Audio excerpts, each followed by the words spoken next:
오늘의 말씀을 교독하도록 하겠습니다. 오늘의 말씀은 다니엘서 12장 4절부터 13절까지의 말씀입니다. 제가 먼저 읽겠습니다. 다니엘아, 마지막 때까지 이 말을 간수하고 이 글을 봉함하라. 많은 사람이 빨리 왕래하며 지식이 더하리라. 나 다니엘이 본즉 다른 두 사람이 있어 하나는 강 이쪽 언덕에 섰고 하나는 강 저쪽 언덕에 섰더니 그 중에 하나가 세마포 옷을 입은 자 곧 강물 위쪽에 있는 자에게 이르되 이 놀라운 일의 끝이 어느 때까지냐 하더라. 내가 들은즉 그 세마포 옷을 입고 강물 위쪽에 있는 자가 자기의 좌우 손을 들어 하늘을 향하여 영원히 살아계시는 이를 가리켜 맹세하여 이르되 반드시 한때 두때 반때를 지나서 성도의 권세가 다 깨지기까지이니 그렇게 되면 이 모든 일이 다 끝나리라 하더라.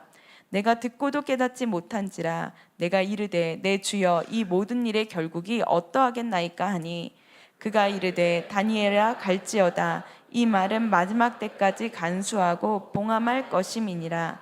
많은 사람이 연단을 받아 스스로 정결하게 하며 희게 할 것이나 악한 사람은 악을 행하리니 악한 자는 아무것도 깨닫지 못하되 오직 지혜 있는 자는 깨달으리라. 매일 드리는 제사를 폐하며 멸망하게 할 가증한 것을 세울 때부터 1290일을 지낼 것이요 기다려서 1335일에 이르는 5일까지 이르는 그 사람은 복이 있으리라. 너는 가서 마지막을 기다리라. 이는 내가 평안히 쉬다가 끝날에는 내 몫을 누릴 것임이라. 아멘. 자리에 앉으시겠습니다. 공지 드린 대로 11월 첫째 주부터 이제 정식적인 저희 교회 1부, 2부 주일학교 예배가 진행이 되는데요. 1부 예배가 원래 8시였는데 8시 30분으로 30분을 당겼습니다. 왜냐하면 시간이 너무 이게 1부와 2부 사이가 짧다 보니까 저희가 옮겨지는 곳이 SH 건물 지하 주차장을 사용하게 될 텐데 거기가 들어오고 나가는 곳이 굉장히 좁아요. 그래서 우리 주차도 굉장히 어려울 것 같고 그래서 8시 반으로 했습니다. 그 8시 반이 너무 힘들어 하시는 것 같으면 8시로 바꾸려고 합니다. 그래서 그냥 8시 반으로 감사하면서 우리가 예배 잘 했으면 좋겠고 또 11시 예배를 바꾸기에는 너무 늦는 거예요. 그래서 주일학교 아이들도 같이 예배해야 되다 보니까 8시 반, 11시 나중에 만약에 우리 교회가 부흥하면 2시 예배를 한 번 더 할 계획은 가지고 있습니다. 그래서 예배가 좀 풍성하게 진행될 수 있도록 기도해 주시고 저희가 11월 첫째 주에 부흥 집회를 갔습니다. 저희 교회 순전한 교회 첫 부흥 집회입니다. 여기서는 부흥 집회를 할 수가 없었어요. 그래서 저희가 이제 부흥 집회를 하는데 정말 좋은 강사님, 제가 너무 모시고 싶은 강사님들만 모셨어요. 그래서 규장 여진구 대표님, 그리고 우리 고성준 목사님, 하나교회 고성준 목사님도 너무 귀하신데 저는 개인적으로 제 20대 때 가장 도전받고 가장 꼬꾸라졌던 말씀이 누구로부터 선포된 말씀이냐 하면 이 둘째 날 오시는 김용희 선교사님이에요. 이 순회 선교단은 들어가려면 은행 계좌를 0을 만들어야 돼요. 제가 훈련 받는데 제가 간사로 있을 때 학생이 들어오셨는데 조선일보 기자 부부였어요. 순회 선교단에 들어가려고 중학생, 고등학생 자녀가 있었는데 은행 계좌를 0을 만들고 들어오셨어요. 눈으로 처음 봤어요, 그런 사람. 그러지 않으면 못 들어가요. 그러고서 헌신을 하는데 그분은 자녀들, 김용희 선교사님은 자녀들을 낳으면 애들이 대학 갈 때 대학을 안 보내고 선교지로 보내버려요. 그런데 선교지로 보내기 전에 훈련을 받아야 된다고 그 첫째 딸 이내자매라고 전 지금도 기억하는데 그 자매가 와서 삶을 나누는데 아버지가 너무 헌신을 해서 고생 7살인가 6살 때 옆집 장독대에서 김치 꺼내 먹다 잡혔대요. 너무 배고프니까 교복을 한번 제대로 이게 받아본 적이 없고 그런 삶을 얘기하고 다 눈물바다가 됐단 말입니다. 근데 이제 그분이 아버지가 강의하러 오실 때가 됐었어요.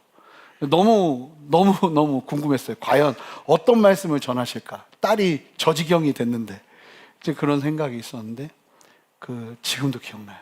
선교사님이 예수님 얘기하는 거예요.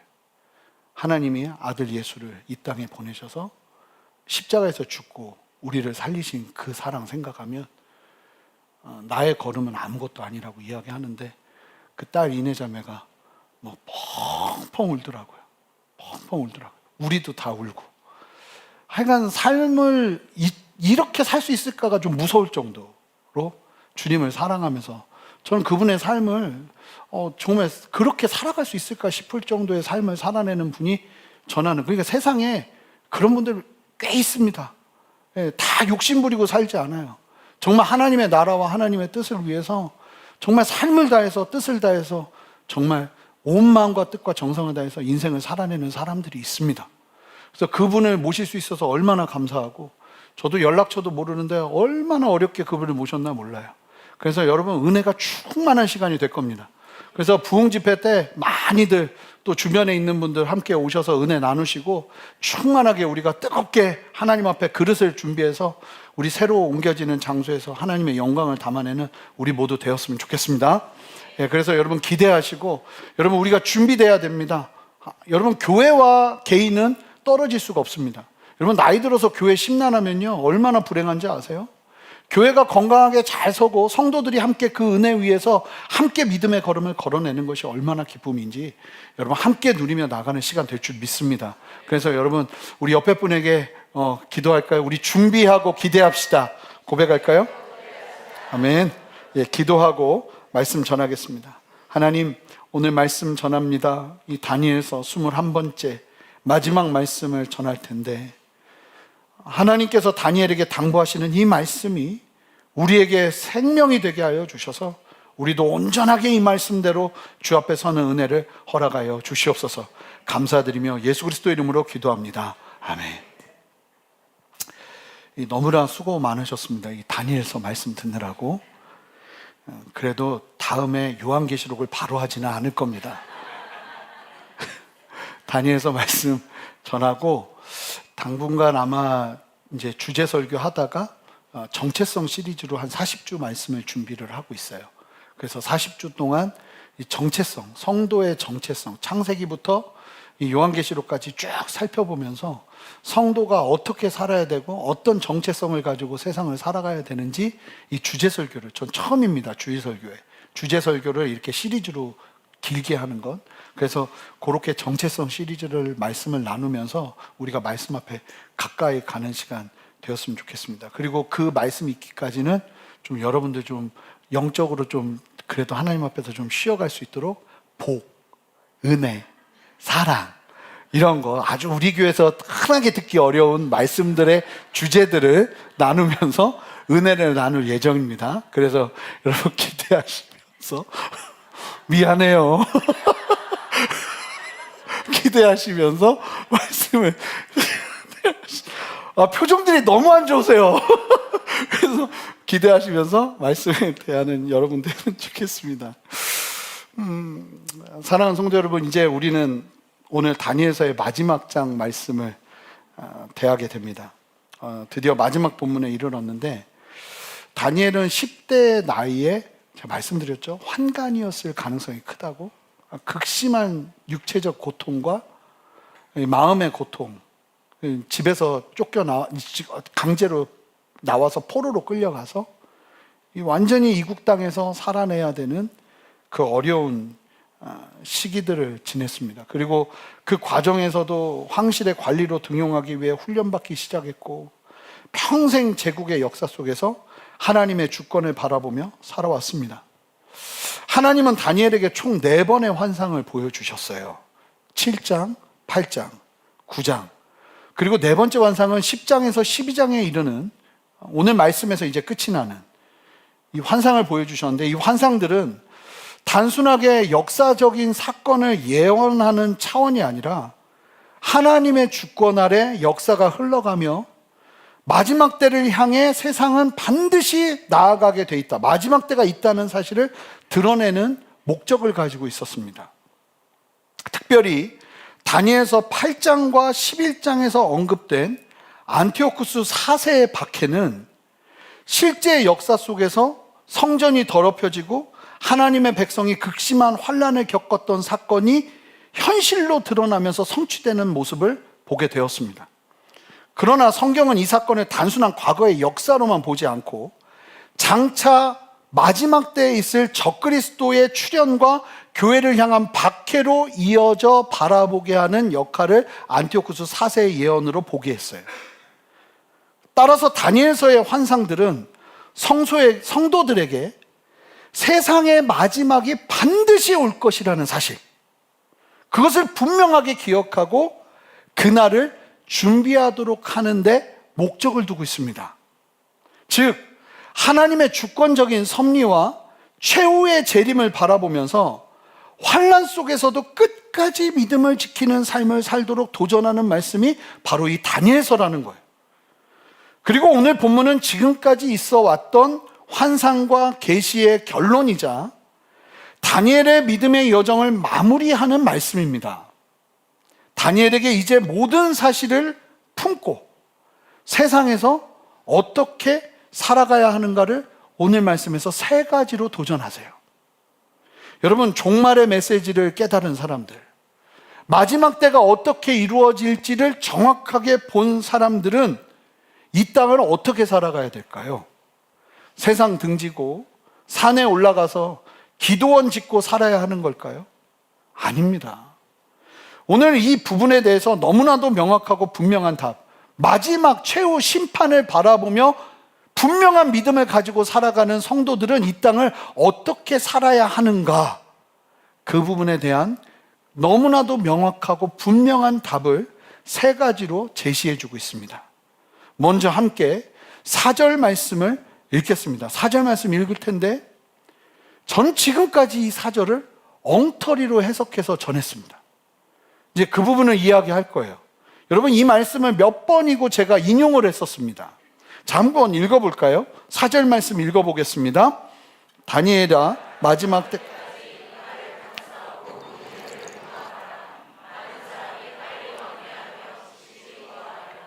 하나님께서 이게 얼마나 중요한 말씀이면 다니엘아 이러면서 말씀을 전하십니다. 그러면서 뭐라고 말씀하시냐면 내가 지금까지 한 이 말들을 간수하고 봉함하라고 이야기하십니다. 이게 무슨 말이냐면 감추라는 얘기가 아니에요. 너 이 말씀 감춰놓고 있어라, 그게 아니에요. 고대 근동사회에서 봉하는 이유는 딱 하나예요. 그 내용을 훼손하지 못하도록 하기 위함이에요. 그러니까 이게 무슨 얘기냐면 누구도 변경하지 못하도록 이 말씀을 정확하게 기록해서 이 말씀을 후대에 전하라고 말씀하시는 거예요. 왜 이 말을 간수하고 봉함하라고 하나님께서 말씀하시는가? 왜냐하면 다니엘이 환상을 들었는데 지금까지 본 환상을 다니엘이 이해를 못해요. 왜냐하면 생각해 보세요. 아니, 앞으로 다니엘 시대에서 390년 후에 일어난 안티오쿠스 4세 얘기를 하나님께서 막 주시는데 이 말귀를 못 알아듣죠. 못 알아들어, 이해할 수가 없어요. 다니엘서 11장을 보면 그 390년 동안 어떤 일이 일어날지 130개가 넘는 예언이 선포되는데 다니엘이 도대체 무슨 말인지 그걸 어떻게 알아요? 앞으로 일어날 일에 대해서 이야기하는 것이지. 그러니까 다니엘이 전혀 말씀을 못 알아들어요. 오늘 본문에서도 그 내용이 나와요. 그럼에도 하나님께서 못 알아듣는 다니엘에게 이 말씀과 환상을 주신 이유가 있어요. 이 예언이 안티오쿠스 4세에 관한 예언, 이와 같은 예언들이 있었기에 이 사실이 이루어지는 일들을 보며 후대가 하나님의 말씀이 사실이라는 것을 보게 될 거예요. 그러니까 다니엘은 이해하지 못해도 이 말씀이 반드시 다니엘을 통해서 선포되어야 했던 거예요. 여러분, 때로는 하나님이요, 우리에게 이해하지 못하는 말씀을 심어주실 때가 있어요. 그럴 때 이해 안 된다고 버리지 마시고 무조건 여러분의 삶에 심으시기를 주님의 이름으로 축복합니다. 그러니까 읽을 때도 나 이거 못 알아듣는데 못하러 읽어, 그러시면 안 되는 거예요. 성경은 무조건 읽어야 되는 거예요. 그냥 무조건 읽으셔야 되는 거예요. 무슨 말인지 모르겠네. 레위기 읽는데 이게 도대체 무슨 말이야? 마태복음 처음 읽는데 왜 이렇게 족보가 많이 나와? 상관없어요. 그냥 읽는 거예요. 성경은 그냥 읽어서 쌓아두시는 거예요. 이해가 되는 때가 와요. 오늘 그 얘기가 선포되거든요. 그러면서 다니엘에게 너 이해되지 않아도 이 말씀을 간수하고 봉함해라. 그러면서 하시는 말씀이 뭐냐면 4절 보세요. 뭐라고 말하냐면 언제까지 이 말씀을 봉함해야 되냐면 많은 사람이 빨리 왕래하며 지식이 더하게 될 때까지. 제가 이 말씀을 가지고 정말 저도 나름대로 책을 많이 살펴보고 주석을 살펴보고 이 말씀에 대한 의미를 많이 해석해 봤어요. 그래서 그렇게 이야기를 했었거든요. 그래서 제가 이 말씀 가지고 뭐라고 했냐면 종말의 때에 일어날 교통의 발전을 얘기했습니다. 교통의 발전을. 그런데 이 말씀을 그렇게 해석하니까 오늘 말씀이 해석이 안 돼요. 그 다음이. 이게 무슨 의미일까? 제가 보니까 잘못 해석했더라고요. 이 말씀이 그런 의미가 아니고 이게 많은 사람이 빨리 왕래하며, 이게 무슨 말이냐면 왕래한다는 게 막 이동한다는 얘기가 아니에요. 이 단어의 뜻을 원문으로 보면 부지런한 탐구, 수색을 말하는 거예요. 막 부지런하게 탐구하면서 막 눈이 막 돌면서 무슨 의미일까 하면서 막 연구하게 되는 모습을 상징적으로 보여주는 표현이 왕래한다는 표현이에요. 그러니까 많은 사람들이 부지런하게 말씀을 탐구하고 연구하는 일이 벌어질 거라고 얘기하는 거예요. 그러면서 뭐라고 말해요? 지식이 더할 거라고 그러잖아요. 그런데 원문에서 나와 있지만 우리 성경에서는 표현되지 않는 게 정관사가 붙어요. 그 지식. 그 지식이라는 건 세상의 정보나 세상의 학문 지식을 이야기하는 게 아니라 하나님의 말씀을 말하는 거예요. 그러니까 무슨 얘기냐면 이게 정리해보면 이런 의미예요. 다니엘이 환상과 계시의 말씀을 다 이해하지 못했어요. 그럼에도 하나님은 이 말씀을 다니엘에게 잘 간수하고 봉함하여 지키라고 하셨어요. 언제까지요? 사람들이 말씀을 부지런히 탐구하고 연구하고 해석해서, 이걸 더 원문을 그냥 직역하면 이런 의미예요. 말씀을 뒤지고 대조하고 연구해서 이 비밀의 말씀을 깨닫는 시대가 올 때까지 너는 그냥 이해가 되지 않아도 이 말씀을 전달해라. 그렇게 이야기를 하시는 거예요. 그렇다면 이때가 언제 오는가? 이 사람들이 막 하나님의 말씀을 깊이 연구할 뿐만 아니라 이 놀라운 비밀의 말씀, 막 안티오쿠스를 얘기하고 앞으로 있을 종말을 얘기해도 막 그 말씀의 뜻을 해석을 막 해낼 수 있는 그때가 언제 오는가? 참 재밌는 사실이 뭐냐면 구약에서는 다니엘이고요, 신약에서는 사도 요한이에요. 무슨 얘기냐면 하나님이 엄청난 환상과 계시를 심어주셨어요. 구약 시대에는 다니엘을 통해서 앞으로 일어날 일들을 말씀하셨고, 신약 시대에는 사도 요한에게 앞으로 일어날 일들을 자세하게 말씀하셨어요. 그러니까 종말의 때에 일어날 모습을 환상으로 보여주셨거든요. 근데 저는 충분히 예상이 되는 게 요한계시록을 보면 뭐 용이 머리가 4개가 있고 막 그런 표현들이 있잖아요. 아마도 오늘날 일어나는 제트기나 탱크나 막 이런 것들이 보이지 않았을까. 근데 이거를 표현하자니 표현할 길이 없는 거예요. 그러니까 자기가 아는 세계관 속에서 용, 그런 말, 이런 표현들로 한계를 짓고 설명할 수밖에 없는 거죠. 근데 중요한 게 뭐냐면 사도 요한에게도 하나님이 계시를 그리고 환상을 보여주셨고 다니엘에게도 환상을 보여주셨는데 다니엘에게는 이 환상의 내용을 간직하고 봉하라고 그랬어요. 근데 사도 요한에게는요 다른 말씀을 하세요. 자, 요한계시록 22장 10절 말씀을 함께 읽어보겠습니다. 우리 한 목소리로 읽겠습니다. 시작. 또 내게 말하되 이 두루마리의 예언의 말씀을 임봉하지 말라. 때가 가까우니라. 너무 놀랍죠? 다니엘에게는 임봉하고 간직하라고 그랬는데 요한의 시대가 되니까 하나님이 뭐라고 말씀하시냐면 임봉하지 말래요. 때가 가깝다고 말씀하세요. 여러분, 더 이상 임봉하지 말라고 하는 이유가 어디 있냐면 예수님의 죽음과 부활로 하나님 나라의 종말의 빛이 드러났기 때문이에요. 메시아가 한 번만 오는 게 아니라 초림이 있고 다시 오실 재림이 있다는 게 눈으로 드러나고 확실하게 드러나 알려졌기 때문이에요. 뿐만 아니라 성령이 오셔서 말씀의 의미를 깨닫고 해석할 수 있도록 성령의 조명이라고 하죠. 이 도심 안에 활발하게 해석하고 그 말씀의 비밀을 깨닫게 되는 성령의 시대가 열렸기 때문에 이와 같이 말씀하시는 거예요. 이때 더 이상 임봉하지 마라. 즉 다니엘에게서 봉인되었던 말씀은 예수 그리스도를 통해서 열리기 시작한 거예요. 그래서 이미와 아직 시대를 사는 우리 교회와 성도들은 열린 성령 하나님의 계시를 통해서 주님의 재림과 최종적으로 임할 하나님의 나라를 온전하게 바라보며 깨어 준비할 수 있는 길이 열렸음을 말해주고 있는 거예요. 그래서 하나님은 다니엘에게 말씀의 씨앗을 보관하게 하셨고요. 예수님을 통해서 씨앗이 움트게 하셨고, 요한계시록의 말씀을 통해서 그 계시를 완전히 열어 교회와 성도들이 분명하게 파악하고 준비하게 하신 거예요.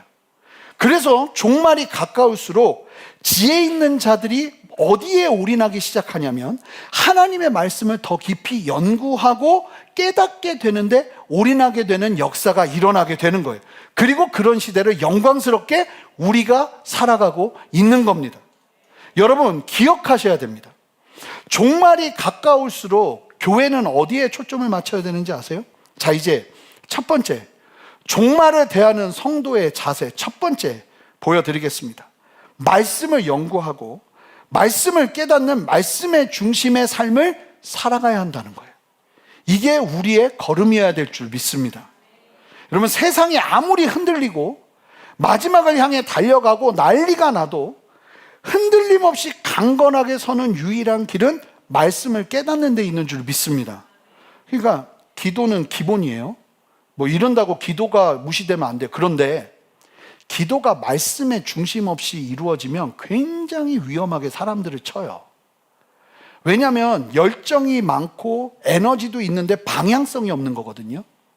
그러니까 말씀 안에서 충만하게 서야 흔들리지 않아요. 마지막 때일수록 더. 그리고 하나님께서 성령 안에서 말씀을 깨달을 수 있는 은혜와 상황과 환경을 모두에게 여셨다는 거예요. 여러분, 종말의 때일수록 더 그럴 거예요. 이게 놀라운 게 뭐냐면 성경 66권을 우리는 얼마나 쉽게 읽습니까? 지금요, 여러분 뭐가 궁금하잖아요. 다니엘이 말한 12장에 대해서 설명해 줘. 구글에 치면 그냥 구글에만 쳐도 구글이요, 요즘은 옛날에는 구글에서 여러 자료들을 그냥 보여줬는데 구글 안에 AI가 그 자료의 내용을 종합해서 우리가 이해하기 쉽게 싹 정리해줘요. 그러니까 여러분, 그러니까 말씀을 이해하기에 너무나 좋은 시대를 살고 있는 거죠. 그런데 이런 시대를 사는 우리가 하나님의 말씀 앞에 정말 목마름으로 그 말씀을 취하지 않는다? 그러면 이건 직무유기인 거예요. 여러분, 이 사실이 본문에서도 계속 강조되거든요. 자, 5절 6절을 보시면 다니엘이 여기서 환상을 봅니다. 나 다니엘이 본즉 다른 두 사람이 있어 하나는 강 이쪽 언덕에 섰고 하나는 강 저쪽 언덕에 섰어요. 이게 보이는데 환상에 천사가 강 이쪽 언덕에 강 저쪽 언덕에 서 있어요. 그리고 또 6절을 보면 그 중 하나가 세마포 옷을 입은 자 곧 강물 위쪽에, 이게 무슨 얘기냐면 강물 위에 떠 있는 어떤 존재가 보이는 거예요. 세마포 옷을 입고 있어요. 누굴까요? 예수님의 현현이죠. 그 예수님의 현현을 딱 보는 거예요. 그러자 한편에 있던 천사가 이 예수님께 질문을 합니다. 무슨 질문을 하냐면 이 놀라운 일의 끝이 어느 때까지니까 하더라. 그러니까 두 천사 중에 하나가 세마포 입은 예수님께 묻는 거예요. 이 놀라운 일의 끝이 어느 때까지입니까? 언제 마지막이 옵니까? 그러니까 예수님께서 이 천사들에게 하는 말을 다니엘이 들어요. 그 말씀이 자 7절이에요. 세마포 입은 자 예수님이 대답을 하시는데 자 이렇게 말씀하세요. 내가 들은즉 그 세마포 옷을 입고 강물 위쪽에 있는 자가 자기의 좌우 두 손을 들어 하늘을 향하여 영원히 살아계시는 이를 가리켜 맹세하여 이르되, 무슨 얘기예요? 예수님이 하늘을 향해서 두 손을 들고 하나님 아버지께 맹세를 한다는 건 이건 진짜 있을 일이라는 거예요. 그러면서 강력하게 말씀을 하시는데 뭐라고 말하냐면 반드시 한때 두때 반때를 지나서 성도의 권세가 다 깨지기까지이니 그렇게 되면 이 모든 일이 다 끝나리라 하더라. 이게 무슨 얘기냐면 적그리스도의 핍박이 있기 시작하고 한때 두때 반 3년 반을 얘기하는 거예요. 3년 반의 시간 동안에 극심한 핍박을 받을 때 어떤 일이 벌어지냐면 성도의 권세가 다 무너진대요. 그러니까 성도들이 힘을 다 잃게 되는 상황이 온다는 거예요. 무기력해지는 때, 적그리스도의 극심한 박해로 인해 성도들이 철저하게 무력해질 때 모든 일이 끝나게 될 거라고 말씀하세요.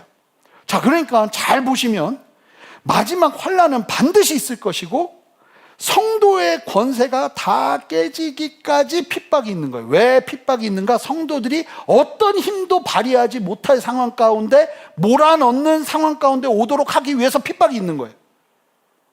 성도는, 여러분 이게 무엇을 말하는지 아세요? 성도는요, 어떠한 구원도 이룰 수 있는 힘을 가지지 못해요. 여러분, 이게 조심해야 되는 게, 우리가 하나님의 나라를 이루자, 우리가 하나님의 나라를 건설하자, 여러분 이게 그렇다고 노력하지 말자는 게 아니에요. 굉장히 성경적이지 않은 인본주의적인 접근이에요.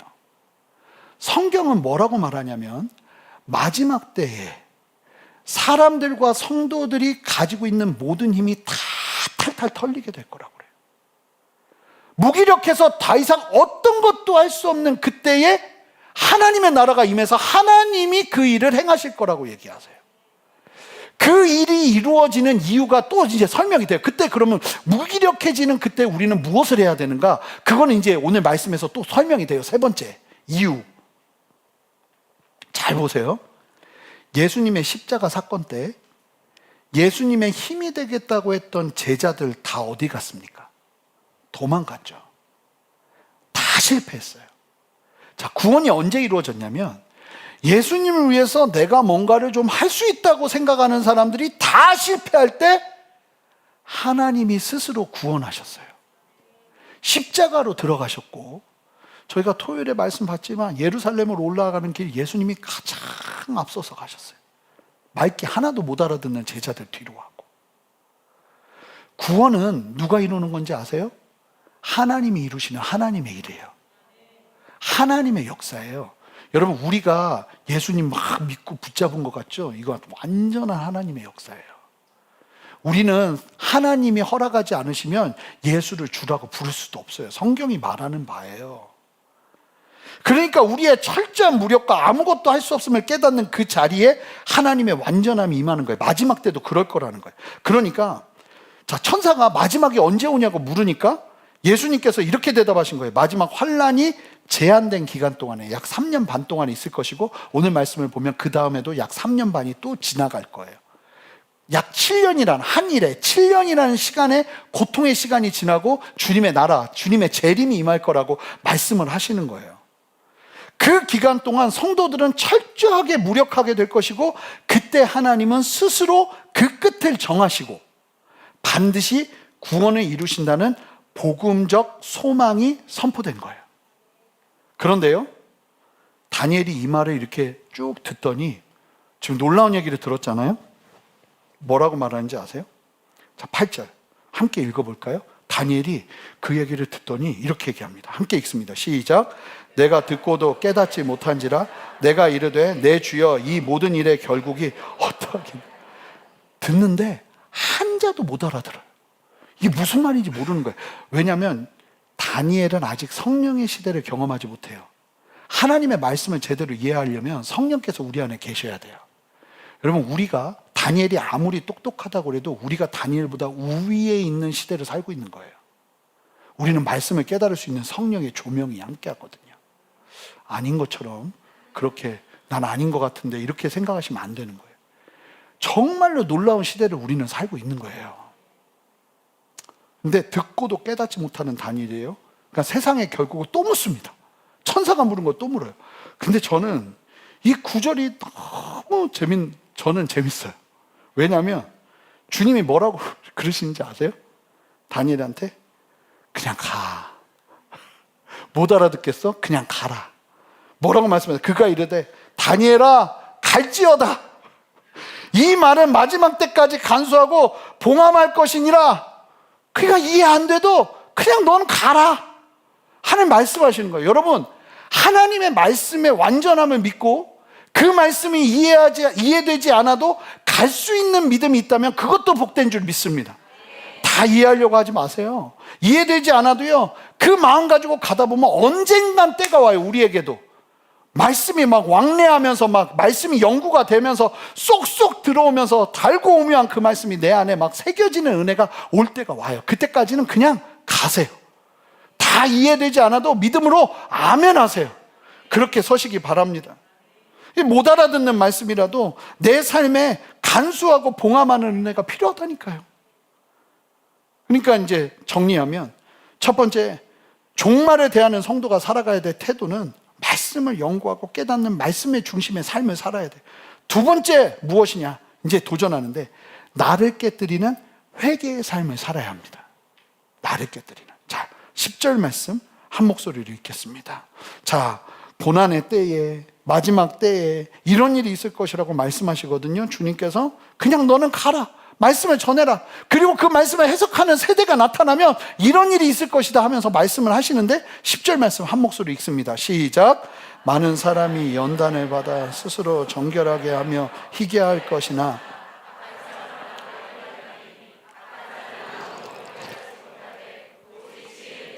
깨달으리라. 마지막 때에 극심한 환란이 적그리스도를 통해서 왜 일어나는지 아세요? 이 환란이요, 성도들에게는 연단의 시간이 될 거예요. 그래서 그 시간 속에서 성도들이 참 신기하게 정결해지고 희게 되는 정결과 거룩과 분별의 역사가 일어나게 될 거예요. 근데 반대로 악한 자는 세상은 아무것도 깨닫지 못하고 마치 이 땅이 영원할 것처럼 여기면서 한 자도 깨닫지 못하는 걸음을 걸어내겠지만, 자, 그렇게 연단받고 하나님 앞에 회개하며 나아가는 사람들, 그 사람들을 뭐라고 말하냐면 지혜 있는 자라고 말해요. 오직 지혜 있는 자는 뭐 한대요? 깨달을 것이라고 얘기해요. 그러니까 여러분, 말씀 연구, 말씀을 묵상하고 말씀을 붙잡는 삶에 내 삶을 드릴 뿐만 아니라 마지막 시대를 살아가는 성도들의 삶에서 계속 발견돼야 되는 게 뭐냐면 회개의 역사예요. 회개. 여러분, 이거는 당신 회개하시오라고 한다고 일어나는 일은 잘 안 돼요. 이건 여러분들이 스스로가 말씀을 깨닫고 여러분들이 취해야 돼요. 내가 회개의 자리로 가야겠구나. 만약에 어떤 어려움이 있거나 어떤 곤란함이 있으면 누가 시키지 않아도 나 스스로가 내가 하나님 앞에서 정결해야 될 부분이 있나? 내가 하나님 앞에서 정리해야 될 부분이 있나? 이러면서 가는 은혜가 필요해요. 제가 예화를 몇 번 들었을 거예요. 저랑 같이 사역하던 전도사님이 교통사고가 나서 병원에 입원했단 말입니다. 입원했는데 전도사인데도 흔들리더라고요. 입원을 했는데 같은 방을 이제 입원한 권사님이 계셨는데, 그 권사님이 기도 좀 하시더니 전도사님한테 뭐라고 그랬냐면, 전도사님이 왜 교통사고가 났는지 아냐고, 죄 때문이라고, 회개하라고 그런 거예요. 그랬더니 이 전도사님이 여기에 완전히 묶여버린 거예요. 그리고는 막 힘들어 하더라고요. 그래서 제가 그랬어요. 왜 힘들어하냐? 그 말에 왜 묶이냐? 하나님이 정말 회개해야 되면 너에게 말하겠지. 누가 그렇게 함부로 이야기하냐? 그 말을 듣지도 말고 깨닫지도. 그러니까 성도들이 얼마나 무례할 수 있는지 몰라요. 여러분, 옆에 사람에게 함부로 그런 얘기 하지 마세요. 그건 각자가 취해야 되는 거예요. 근데 이게 얼마나 중요하냐면요, 목회자도 이걸 잘 못해요. 제가요, 실제로 어떤 문제가 있는 목회자예요. 이거는 이 상황에서 깨달아야 돼요. 진짜 회개해야 되거든요. 이 상황에서 뭐가 문제일까? 무엇 때문에 이런 일이 일어날까? 그리고 내가 어떻게 개선해야 될까를 생각해야 되는 타이밍이었어요. 그런데 제 눈앞에서 그분이 하는 얘기를 듣고 깜짝 놀란 게 뭐냐면, 하나님은 나를 사랑하신다는 거예요. 사랑하시죠. 근데 뭐라고 말하냐면, 내가 뭔가를 잘못했다는 생각을 난 안 할 거라고. 하나님은 나를 사랑하시니까. 사실은 그 자리에서 내가 무엇이 문제고 내가 무엇을 회개해야 될지를 온전히 깨닫는다면 이분에게는 생명의 시간이 될 텐데, 여기서 회개를 하지 않고 갑자기 하나님이 나를 사랑한다는 걸 촥 취해버리니까 전혀 개선이 일어나지 않는 안타까운 상황이 그냥 펼쳐져 버리더라고요. 근데 잘 보면 이 상황에서, 아니 어떤 일이 일어났을 때 내가 무언가 문제가 있지 않을까? 하나님 앞에서 내가 회개해야 할 건 무언가를 붙잡는 게 우리의 가장 빠른 길이 돼야 될 줄 믿습니다. 그러니까 여러분, 우리 순자란 교회에서는 만약에 무슨 문제가 있으면 스스로 하나님, 내가 스스로 겸비하여 주님 앞에 엎드리는 은혜가 필요해요. 어떻게 나아가서 하나님 내가 무엇을 깨달아야 됩니까? 내가 무엇을 배워야 됩니까? 내가 어떻게 엎드려야 됩니까? 이걸 물어야지. 여기서 하나님은 날 사랑하시고 여기서 난 그냥 하나님 안에서 더 이상 힘든 거는 안 할래요. 이게 아니라는 거예요. 마지막 때의 성도들은 이유 없는 고난을 받는데도 그 이유 없는 고난 속에서도 뭘 한다는 거예요? 자기 스스로를 십자가 앞에 두고 정결하게 하고 희게 된다는 거예요. 아니, 내 잘못과 상관없이 시대가 나를 핍박하는데 그 핍박 속에서 성도들은 무기력해서 어떤 일도 하지 못하는데 성도들이 원망을 하는 게 아니라 실망을 하는 게 아니라 뭘 하냐면 회개를 하는 역사가 일어난다는 거예요. 저는 우리 순전한 교회가요, 이 걸음이요, 그런 걸음이기를 축복합니다. 우리는 반드시 그렇게 걸어야 돼요. 무슨 일이 일어나잖아요. 그러면 스스로 근데 그 대신 또 누가 얘기하지 마시고요. 당신 죄 때문이야. 당신 회개해야지. 이런 얘기는 하지 말고요. 서로 중보해줘요. 그게 보이면 중보해주세요. 함부로 얘기하지 말고. 그냥 스스로가 항상 깨어서 주님 앞에서 엎드리는 거예요. 그러면 내가 살아요. 회개는요, 후회가 없습니다. 회개해봐야 이게 손해보는 게 없습니다. 근데 왜 그럴까요? 그렇게 회개를 안 하려고 그래요. 왜 그럴까요? 참 이게 우리의 죄성인 거예요. 아니, 여기서는 회개해야 되거든요. 하나님 앞에 엎드려야 되거든요. 근데 그걸 안 해요. 그리고 하나님이 나를 사랑하신다고 생각하고 여기서 끝내버려요. 이게 건강한 성도의 모습이 아니라는 거예요. 마지막 시대가 오면 올수록 성도들은 무엇을 하느냐? 무슨 일이 벌어지면 그 안에서, 아니 억울한 일이 벌어져도 그 안에서 뭘 하냐면 내가 하나님 앞에서 돌이켜야 될 게 무엇인지를 깨닫고 더 희어지는 역사가 일어나게 된다는 거죠. 이 손가락 이렇게 가르치지 마시라니까요. 세계는 나를 가르친다니까요. 그냥 다 하나님 앞에 내가 죄인임을 깨닫고 엎드리는 계기로 만든다면 교회와 가정과 세상은 분명한 하나님의 역사를 경험하게 될 겁니다. 고난을, 참 놀라운 게 뭐냐면 고난을 연단의 시간으로 바꾸시길 바랍니다. 쉽지는 않지만 여러분, 고난이 올 때 나를 연단하는 계기로 만들어버리는 거예요. 스스로 정결케 되는 거죠. 마지막으로 종말에 대하는 성도가 살아가야 될 삶의 태도.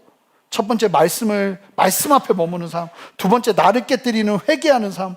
세 번째, 끝까지 견디며 기다리는 믿음의 삶을 살아내라는 겁니다. 제가 여러 번 말씀드리지만 영성은 버티는 데서 옵니다. 저를 따라 외쳐볼까요? 영성은 버티는 힘이다.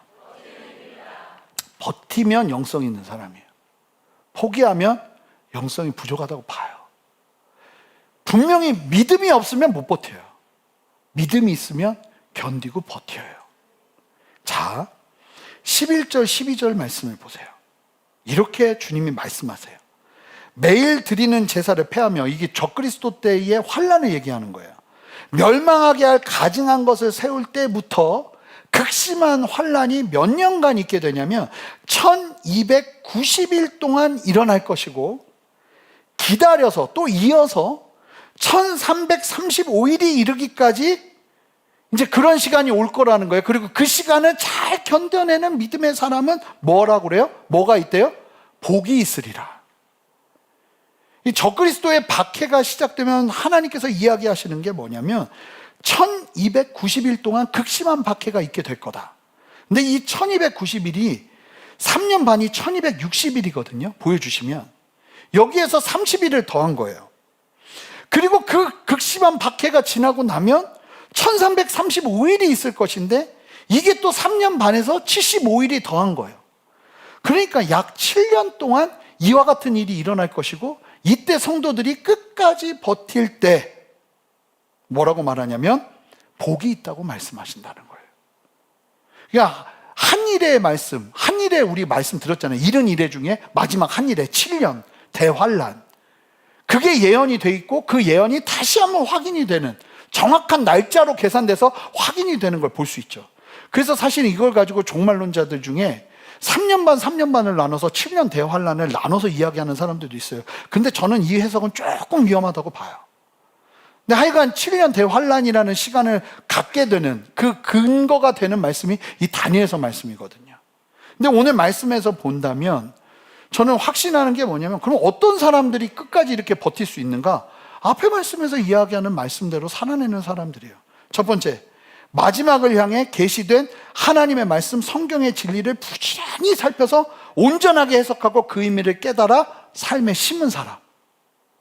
그리고 고난과 어려움 속에서 언제나 회개의 자리를 찾고 하나님 앞에 자기 스스로를 깨뜨리며 하나님 앞에서 휘어지는 사람, 예수님 닮아가는 사람, 지난주에 우리가 말씀을 들었던 것처럼 예수님을 닮아가는 사람, 이 사람들이 버텨낸다는 거예요.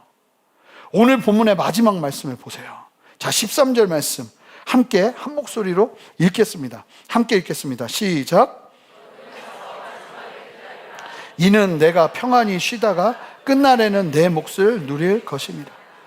다니엘은 80이 훨씬 넘긴 나이였단 말입니다. 이때 그의 인생에 얼마나 많은 환난과 어려움이 있었습니까?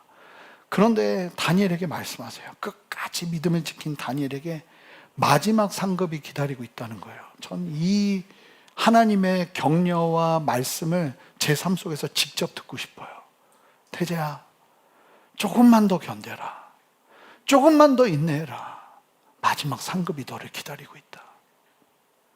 그 말을 듣는 삶을 살아야지 우리가 마치 이 땅이 영원할 것처럼 내 마음대로 내가 주인 돼서 살아낼 수 없다는 거예요. 여러분, 다니엘서를 보세요. 다니엘서는 세 가지를 강력하게 얘기했습니다. 첫 번째, 그 수많은 나라들과 제국은 흥하고 망하지만 하나님의 나라는 영원하다. 여러분 믿으십니까? 여러분, 지금 전 세계가 난립니다. 유럽은 진짜 체제가 흔들릴 정도로 극심한 혼란 중에 있고, 정말 어디를 붙잡아야 될지, 정세가 얼마나 복잡하고 혼란스럽습니까? 여러분, 그러나 이런 시대 속에서 우리가 정신 똑바로 차리고 다니엘이 말하는 바를 온전히 믿음으로 취하며 나가는 은혜가 필요해요. 중요한 건 하나님 나라예요. 이 땅의 나라들은 일어나고 없어지기도 하겠지만 하나님의 나라는 영원할 거예요. 그리고 잘 보세요. 다니엘서 하나님의 백성들을 하나님이 어떻게 지키시는지. 사자굴에서도 풀무불에서도 채소만 먹고 육식을 먹는 사람들을 상대해야 되는 그 어려운 환경 속에서도 하나님이 하나님의 백성들을 얼마나 놀랍게 이끄시는지를 보세요. 하나님은요, 물론 우리의 힘이 연약해질 수 있어요. 그러나 그럼에도 불구하고 우리가 믿음을 가지고 온전하게 설 때 우리를 끝까지 지키실 줄 믿습니다. 여러분, 그 믿음이 있으셔야 돼요. 그리고 마지막, 오늘 말씀에서 도전하는 마지막 뭡니까? 지혜 있는 자는 말씀을 깨닫고 끝까지 믿음을 지킨다. 사랑하는 성도 여러분, 우리는 다니엘과 같은 시대를 살아가고 있습니다. 아니, 그거보다 더한 시대를 살아가고 있습니다. 세상은 흔들리고 가치관은 무너지고 있고요. 도대체 뭐가 맞는지도 모르겠는 세상을 각자가 맞다고 이야기하는 것을 옳다 하며 살아내는 시대를 살고 있습니다. 믿음을 조롱하는 목소리는 더욱더 커질 겁니다. 그러나 오늘 말씀은 우리에게 이렇게 도전합니다. 첫 번째, 말씀을 붙잡으십시오. 마지막 때의 지혜는 말씀에만 있는 줄 믿습니다. 여러분, 그러니까요, 한 사람도 여기에서 제외되는 사람이 없어야 돼요. 성령이 우리 안에 거하시잖아요. 그럼 말씀을 읽다가 맞다 그냥 막 무릎을 치면서 맞다 이런 말씀이 있구나 하면서 이 말씀이 나의 지혜가 되어서 나의 길이 되는 은혜를 반드시 누리셔야 돼요. 이게 저절로 되는 게 아니에요. 제가 며칠 전에 제 딸이 저도 못 찾았던 제 고등학교 때 큐티 노트를 발견한 거예요. 그래가지고 2권을 갖고 왔어요. 그러면서 제 앞에서 그 노트를 읽기 시작하는데 몇 월 며칠 동생과 싸웠다 막 이런 얘기 막 너무 창피한 거예요. 너무 창피한 거예요. 근데 제 고등부 때 전도사님이요, 그렇게 말씀을 읽게 했어요, 우리한테. 그리고 말씀이 말하는 하나님의 뜻이 뭔지를 적으라고 그랬어요. 그리고 노트에 보니까 그 전도사님이 뭐 어떨 땐 A+, 어떨 땐 B, 어떨 땐 D 막 이렇게 막 채점을 해요. 그리고는 계속 말씀을 대하도록 훈련을 한 거예요. 제가 묵상이라는 걸 고등학교 때부터 훈련을 하기 시작했어요. 근데요, 이게 얼마나 놀라운지 아세요? 그 훈련이 아니었으면 저는 말씀이 계속 어려웠을 거예요. 근데 제가 한번 말씀드린 적 있을 거예요.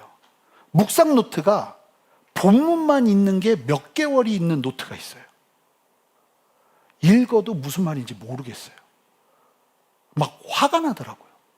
아니, 왜 글자인데 내가 무슨 말인지 못 알아듣겠지? 막 화가 나고 오기가 일어나는데 계속 본문만 적었어요. 그랬더니 한 9개월이 지났더라고요. 근데 놀라운 게 뭔지 아세요? 저는 그 9개월 이후에 그런 적이 한 번도 없어요. 하나님이 우리에게 신실함을 요구하고 다니엘처럼 이해되지 않아도 그냥 가야 되는, 그냥 걸어야 되는, 말씀을 보존해야 되는 시기가 있더라고요. 그럼 그 시간들을 지나면서 여러분 각자가 말씀 속에서 맞다, 이 말씀 맞다, 이 진리가 오늘도 나에게 이 말씀을 하는구나, 주님 맞습니다 하는 은혜를 반드시 누려야 돼. 그러지 않으면 마지막 때에 다 흔들려요. 여러분, 설교 시간이 굉장히 중요한 시간이에요. 양육은요, 양육과 주일 설교는 차원이 다른 거예요.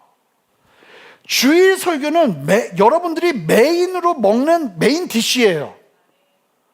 그래서 이 말씀을 해석해서 전달해 드리는 건 제대로만 기억하고 여러분의 삶에 누리는 게 52주, 52개의 진리만 심겨져도 그게 3년만 되면 150개가 넘어요.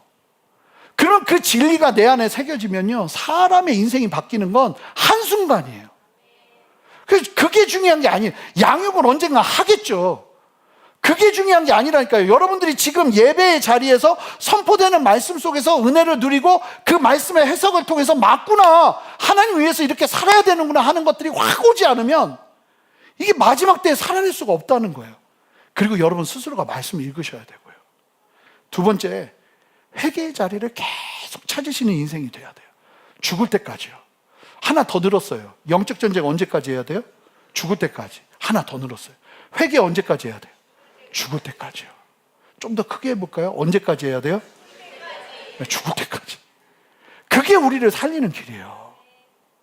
그리고 끝까지 인내하십시오.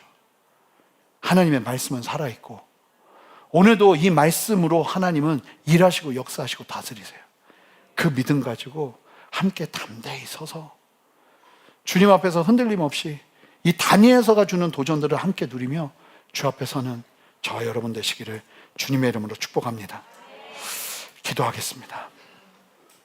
하나님, 오늘 이 말씀을 기억하며 하나님 말씀에, 회개의 자리에, 끝까지 인내하는 자리에 함께 서는 우리 모두가 되기를 원하오니 주여, 이 도전의 말씀을 삶에 심고 아버지 하나님 열매 맺는 은혜를 허락하여 주시옵소서. 감사드리며 예수 그리스도 이름으로 기도합니다. 아멘. 우리 다 같이 일어서시겠습니다. 우리 함께 예수의 길 찬양하겠습니다. 함께 고백합니다. 안개 속에서 주님을 본 아무도 없을 것 같던 그곳에서 손 내미셔서 나를 붙드네. 길 잃고 쓰러져 가던 그곳에서 안개 속에서 주님을 보내. 안개와 같이 아버지 하나님 힘들고 어려운 이 땅에서 주님을 바라보는 믿음의 눈 들기를 원합니다. 아멘. 그곳에서 손 내미셔서 나를 붙드네. 길 잃고 쓰러져 가던 그곳에서 주 말씀하십니다. 주 말씀하시네. 내 손잡으라고 내가 곧 길이요 내가 곧 길이요 진리 생명이니 나 그 길을 보내 나 그 길을 보내 주 예비하신 곳 다른 길로 돌아서지 않으리 우리 함께 선포합시다. 예수의 길 그 좁은 길 좁은 길 나는 건네 주 손잡고 그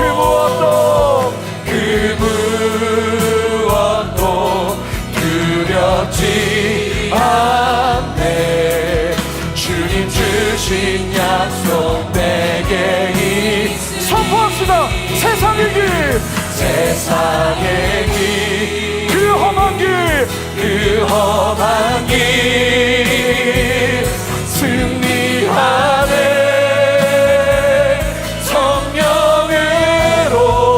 성령으로 의무원도 바라지 아멘. 저 하늘에 내 소망 있으니 다시 한번 선포합니다. 안개 속에서 안개 속에서 주님을 보내 아무도 없을 것 같던 그곳에서 손 내미셔서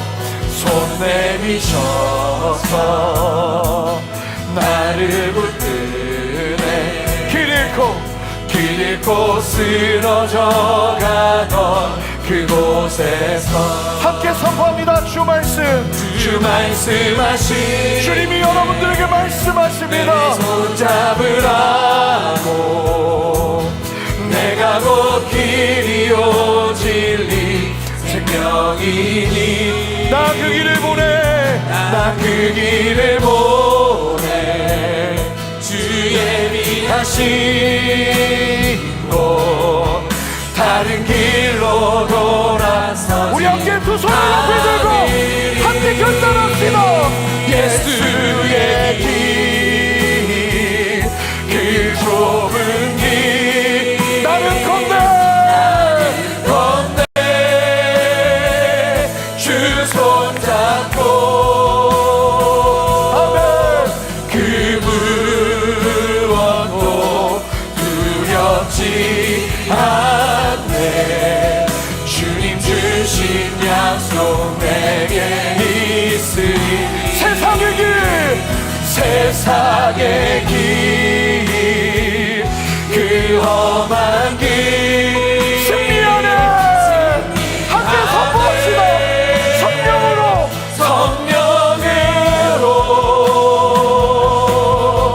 그 여러분 선포하세요. 다시 하늘에 소망이 있습니다. 저 하늘에 우리 다시 한 번만 더 고백합시다. 예수의 길 그 좁은 길 예수의 길 그 좁은 길 나는 건네 주 손잡고 그 무엇도 두렵지 않네 주님 주신 약속 내게 있으니 세상의 길 세상의 길 나의 힘으로 걸을 수 없는 그 험한 길 하지만 승리합니다. 승리하네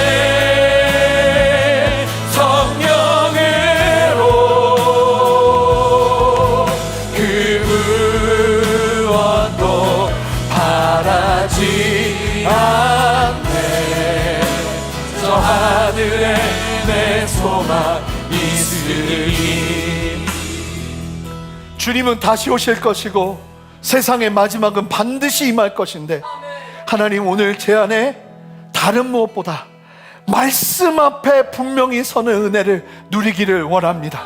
성경을 사랑하기를 원합니다. 주의 말씀을 포기하지 않고 붙들기를 원합니다. 주의 은혜가 왕래하며 내 안에 큰 지혜로 임할 때까지, 말씀이 그렇게 해석될 때까지 포기하지 않고 주의 말씀 붙잡기를 원합니다. 하나님, 나의 성경 읽기와 말씀을 듣는 시간 가운데 역사하여 주시옵소서. 깨닫게 하여 주시옵소서. 함께 주님의 이름 한번 간절히 부르며 기도합니다. 주여. 할렐루야. 주님 찬양합니다. 하나님이 역사하시고 인도하여 주셔서 말씀 붙잡으며 주 앞에 서서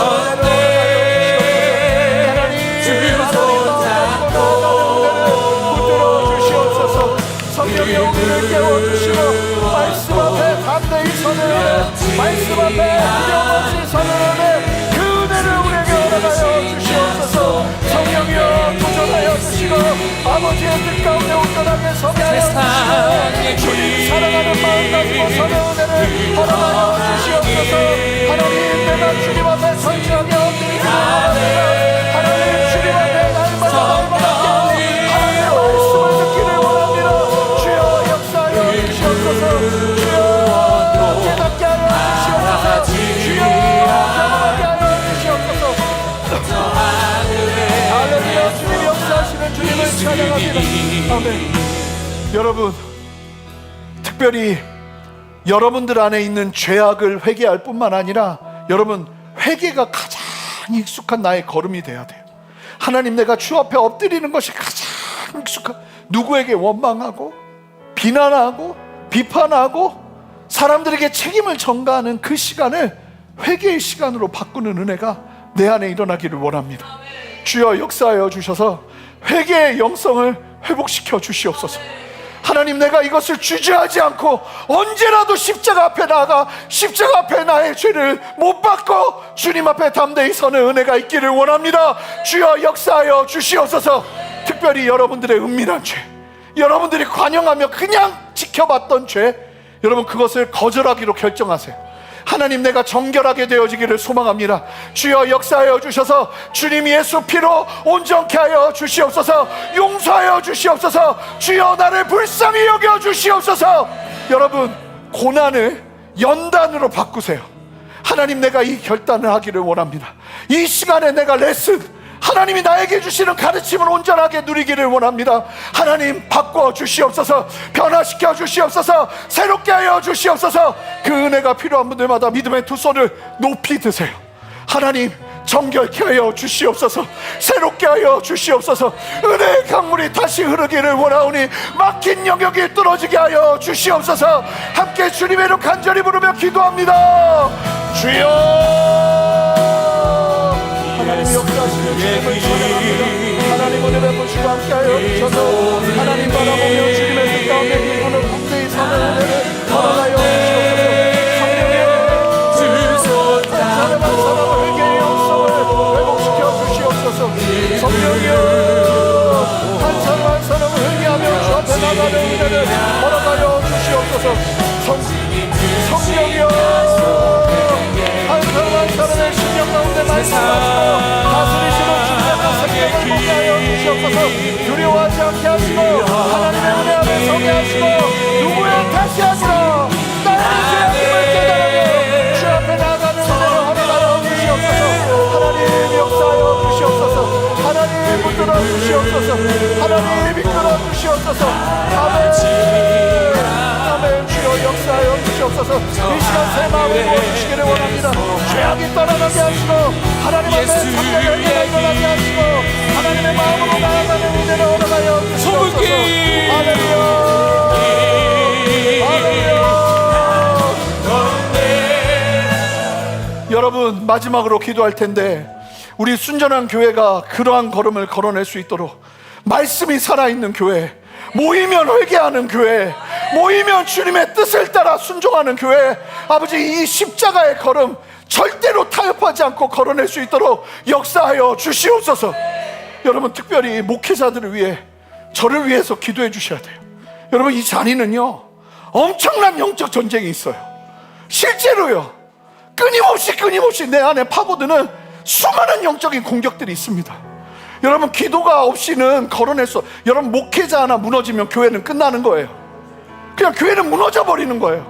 여러분, 우리가 모두가 깨어서 마지막 때에 주님의 뜻을 이루는 믿음의 걸음을 담대히 걸어나가야 될 줄 믿습니다.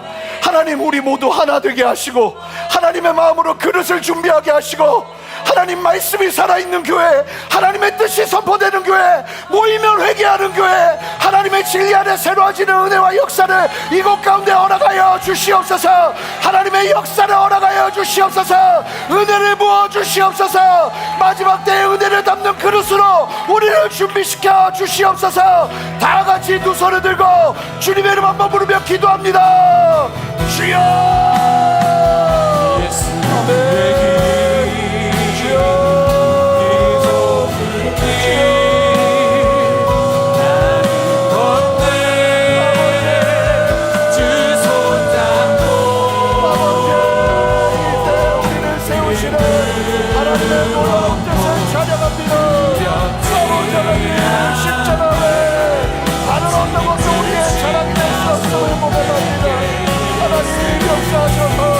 세상의 길 역사하여 주시옵소서. 하나님 붙들어 주시옵소서. 하나님 하나님의 성령이 하나님의 뜻을 보게 하시고 하나님 주님을 의지할 수 있는 귀한 믿음을 허락하여 주시옵소서.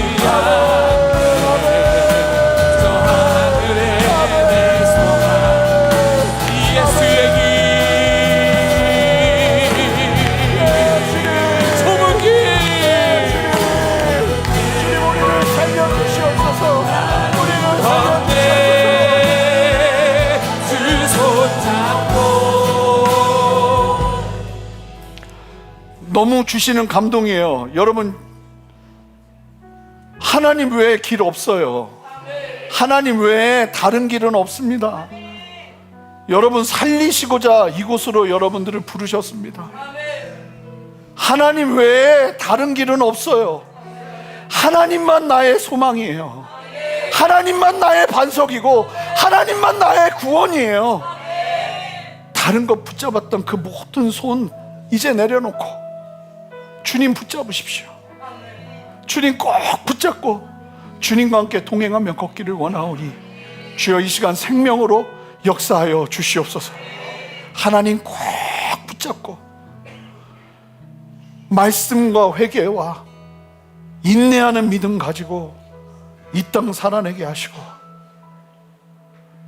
내 기대가 다 무너지는 그때에 오히려 하나님은 구원의 역사를 이루실 수 있음을 깨달으며 좌절하거나 실망하지 않고 믿음으로 담대히 서는 은혜를 우리 모두에게 허락하여 주시옵소서. 주님 살려주시고 세워주시고 온전하게 일으켜주시고 메마른 뼈도 살리시는 하나님의 생명의 역사가 이 시간 한 사람 한 사람의 삶 가운데 들어가기를 원하오니 성령이여 충만하게 역사하여 주시옵소서. 생명으로 역사하여 주시옵소서. 감사드리며 예수 그리스도 이름으로 기도합니다. 아멘.